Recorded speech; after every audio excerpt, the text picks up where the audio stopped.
Nataka usikize huu shuhuda. Alituambia Bwana alimponya ugonjwa ambao ulimsumbua, ugonjwa wa aibu, for 7 good years. Bwana Yesu asifiwe. Kama kuna maushuhuda dunia hii imenichenga, testimony yako iliniguza sana, na Bwana anataka kufanya hivyo hapa kanisani, au anafanyia wale wote wako hapa. Ni ushuhuda wa huyu dada. She is giving this testimony for the glory of God. Nilikuwa na shida ya kutokwa na damu kutoka 2016.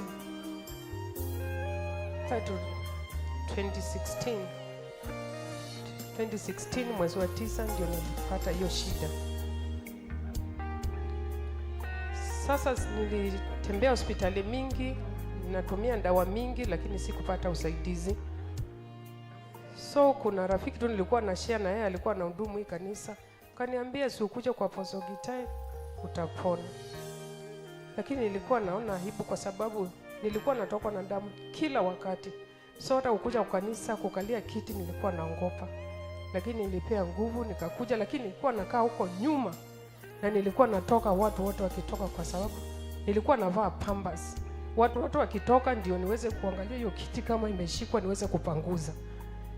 Kila wakati watu wakiitwa hapa mbele wakuje kuhubiriwa, lazima nikuje kama nimejifunga leso, si kuchoka na kuombewa.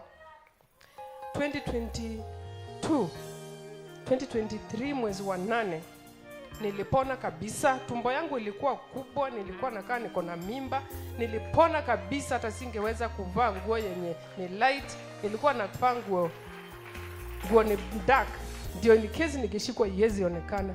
Nashukuru Mungu hii madhabahu, na I'm telling you this is a true testimony. Kuna wenye wananijua nilikuwa na hiyo shida na wako hapa. Na mimi naambia yule mwenye anajua ni mgonjwa na unaona uko na shida, no matter how many years it takes, as long as you are here and you believe, God will heal you as she healed me. Sasa ulikaa miaka 7. Yes, pastor. Sasa umepona kabisa. Nimepona kabisa, tumbo hakuna, niko flat. Si mnaona ako flat? God bless you dada. Amen. Kuna kitu nataka kuongezea? Oh, you are okay now.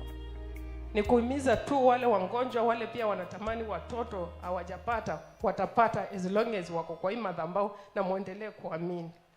Asante sister. God bless you so much.